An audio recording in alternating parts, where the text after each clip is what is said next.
मैं समाजवादी पार्टी से जुड़े हुए मित्रों से कहना चाहता हूं, भारत की विरासत पर आप गौरव की अनुभूति नहीं करते?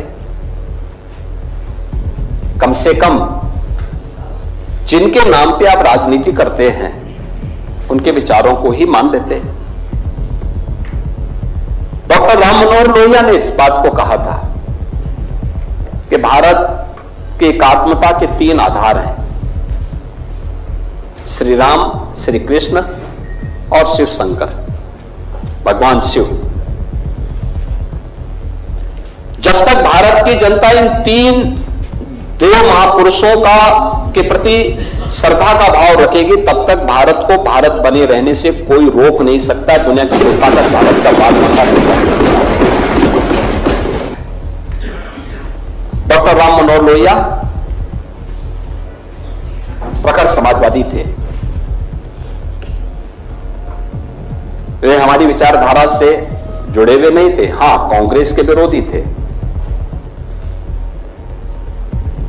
अपने मुद्दों पर लड़ते थे।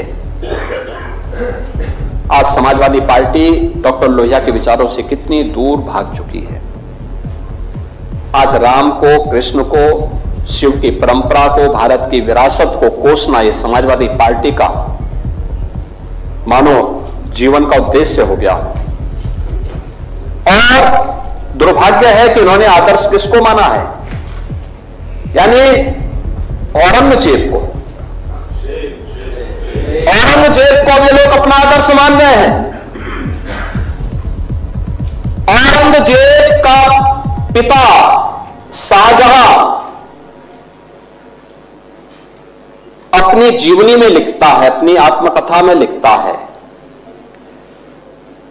कि खुदा करे कि ऐसा कमबख्त किसी को पैदा ना हो। उसने आगरा के किले में अपने बाप को कैद करके रखा, एक एक बूंद पानी के लिए तरसाया।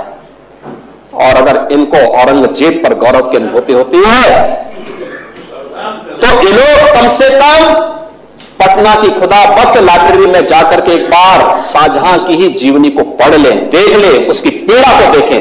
हां, जिनका आचरण औरंगजेब जैसा है वे लोग औरंगजेब पर गौरव की अनुभूति करें, लेकिन भारत को कम से कम इस पर न करें। और समाजवादी पार्टी को इसका जवाब देना चाहिए।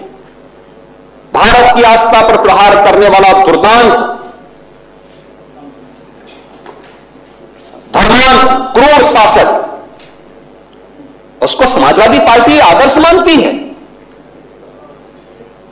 जो भारत को रोकने के लिए आया था, जजिया कर लगा रहा था, भारत का इस्लामीकरण कर रहा था, कोई सभ्य मुसलमान भी अपने पुत्र का नाम औरंगजेब नहीं रखता, क्योंकि उसे मालूम है यथा नाम तथा काम। अगर ऐसा नाम रखेंगे तो फिर एक एक बूंद पानी के लिए तरसना पड़ेगा। और शाहजहां ने भी अपनी जीवनी में लिखा है, उन्होंने कहा है कि औरंगजेब को कोसते हुए उसने लिखा कि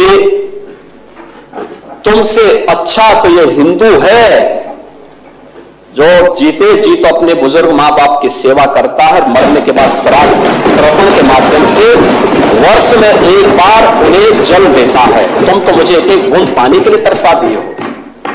अब समाजवादी पार्टी यह तय करे, ये पटना की खुदाबख्त ये समाजवादी पार्टी का नेता, आपका विधायक घोषणा करो ना, उस कमबख्त को निकालो पार्टी से और उसको एक बार यूपी भेज दीजिए, बाकी उपचार हम अपने आप करवा लेंगे। जो व्यक्ति छत्रपति शिवाजी महाराज की परंपरा पर गौरव की अनुभूति करने की बजाय लज्जा महसूस कर रहा हो और औरंगजेब को अपना नायक मान रहा हो, क्या उसको भारत के अंदर रहने का अधिकार होना चाहिए क्या? और समाजवादी पार्टी को इसका जवाब देना चाहिए। एक तरफ आप कुंभ को कोसते रहे और दूसरी तरफ औरंगजेब जैसे दुष्ट और क्रूर धर्मांत मंदिरों को तोड़ने वाले व्यक्ति को, भारत की आस्था को निर्बलता के साथ रौंदने का कार्य करने वाले व्यक्ति को महिमामंडन करते हो? आखिर कौन सी नस ऐसी आपकी दबी हुई है कि आप लोग अपने उस व्यक्ति पर, उस विधायक पर नियंत्रण नहीं कर पा रहे हैं? और इसीलिए मैं कहना चाहता हूं कि व्यक्ति के विचार अलग हो सकते हैं, मानव खंडन क्यों नहीं समाजवादी पार्टी समाजवादी पार्टी खंडन करे इसका। लाल बिहारी सुनिए, समाजवादी पार्टी को समाजवादी पार्टी इसका खंडन करना चाहिए। समाजवादी पार्टी को इसका खंडन करना चाहिए और समाजवादी पार्टी को इसको बाहर निकाल देना चाहिए, निकाल देना चाहिए बाहर, या यहां बुलवाइए सम्मेलन में। उत्तर प्रदेश तो ऐसे लोगों का उपचार करने में बहुत देरी नहीं करता है।